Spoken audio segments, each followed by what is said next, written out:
So, itong ganap na 'to ay na-confine ng amo ko sa hospital dahil sa infection sa ihi niya. So, kailangan siya bigyan ng antibiotic in 5 days. So, wala namang ibang kasama kundi ako lang. At wala rin ding iba na bibisita sa kanya o dadalaw kundi ako lang din. So, araw-araw ako bumibisita sa kanya. 'Di ba mas nakakapagod 'yon? So, 8 o'clock ng gabi, umuwi na ako. Kasi pupunta ako sa hospital mga 10 o'clock or 12, tapos uuwi na ako ng mga 7 o'clock. Kasi pipila pa ako sa bus station. At minsan pumipila din ako sa shuttle bus na libre. Free accommodation yon yung shuttle bus. Papuntang MRT. Wala, naikwento ko lang. Baka masama ba ikwento? Kaya minsan nasasabi ko, from hospital to shopping mall, parang gusto ko na lang maglakad kasi mas malapit lang.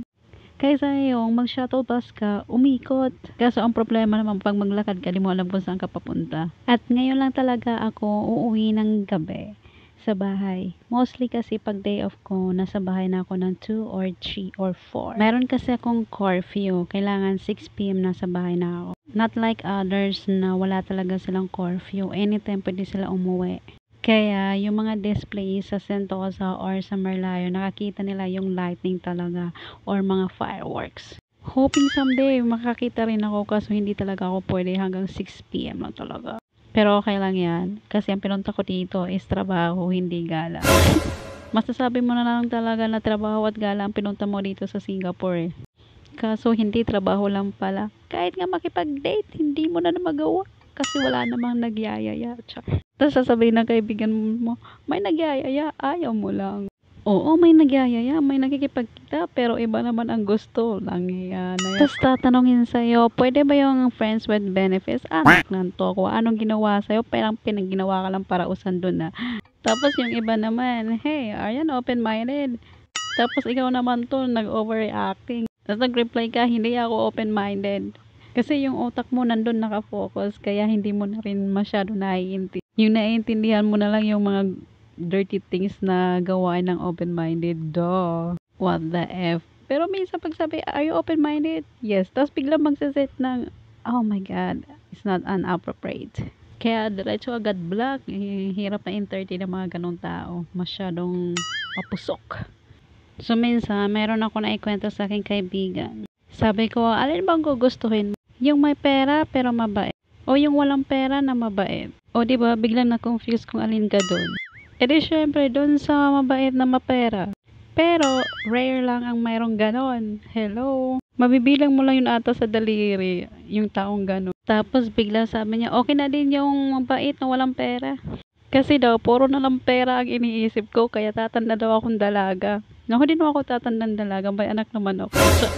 Dahil daw sa kakahanap ng lalaking may pera, ano ba yan? Ang lakas ng loob eh. Eh, bigla ko sinabi sa kaibigan ko, kaibigan mo ba talaga ako? Sagot naman niya, oo naman. Sagot ko naman sa kanya, ha ha ha, may kaibigan bang ganyan magsalita? Ha ha. Biglang bawi, sabi niya, syempre, ako yung nag-aalala ako sa'yo kasi tatanda na tayo. Eh, hanggang ngayon, wala pang ano, pera o jowa. Naku po, parang gusto ko gawin yung content na suspect, malaki ang sahod, pero panay utang. O, diba? Tapos sasabihin niya, suspect. Walang jowa kasi puro pera ang iniisip. Magsasabunutan talaga kami nito. Hindi, joke lang. Kilala nila ako kung sino ako. Ganito talaga ako magsalita. Huwag na kayo kumontra. Pag kumontra, pangit. So, hanggang ngayon, nasa bus pa rin ako. Hindi pa rin matapos-tapos. Umabot na ako ng 4 minutes. At mapahanggang ngayon, hindi ko na rin alam kung anong sasabihin ko. Bakit? May isi-share ba kayo? May masabi ba kayo? Kung kayo mangialam. Basta sabi ko sa inyo, puntahan nyo na ang YouTube channel ko. At para ma-monetize na ako, hindi puro kayo comment. At hindi yun naman matapos-tapos ang video ko. Hanggang 1 minute na lang. Hindi kayo umabot sa 1 minute. Sa 30 seconds ka na lang.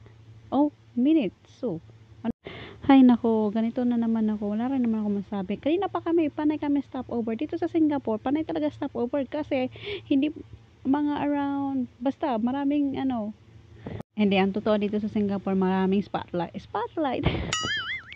Basta gano'n na yan. Hindi pa nga nakakalayo. May na yun, may spotlight agad. Spotlight, anak na to. Nakalimutan ko ng tawag dyan. Hindi tulad sa Pilipinas, tatawid ka ng walang spotlight. Spotlight? Eh, nakalimutan ko. Comment down below kung ano ibang tawag dyan. Alam ko na kung paano tawag dyan. Hindi pala spotlight, kundi stoplight. Na-confuse ako sa mga sinasabi ko. Kung ano-ano na lang. Naging stoplight ay spotlight. Oh my goodness. Hindi, malapit na tayo. So, ang tawag dyan, hindi spotlight. Kung may nakikinig ha, stoplight. So, malapit na tayo sa ating station. Sa ating hihintuan. Ang ating pupuntahan. Kung saan man tayo papunta. So, meron ulit ako ikukwento. Kanina, habang kumakain kami ng amo ko, nag-usap kami. Sabi niya, oh, next year, magbakasyon ako. So, mayroon akong 16 days. Tapos, 2026, magbabakasyon na naman ako. December 2. It's 60 years old ng mama ko. Expected ko, uuwi na naman ako 2028 para sa graduation ng anak ko.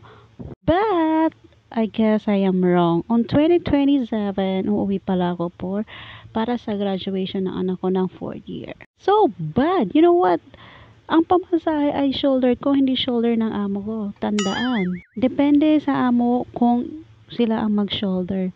Pero, pag 2 years ang contract mo ay natapos mo, sadya talaga sila ang mag-shoulder ng pamasahe mo. Pero, kung gusto mo naman umuwi sa Pilipinas within 6 months or 1 year, shoulder mo ang pamasahe mo. Nasa kontrata yan. Pero, nadepende pa rin yun sa employer kung gusto nila sila ang mag-shoulder.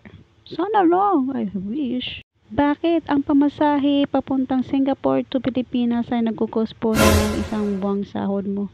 So, I rather said to amo ko na yung isang buwan kong sahod muna ibigay sa akin, hawakan mo na lang para di magasto pang ticket ko na.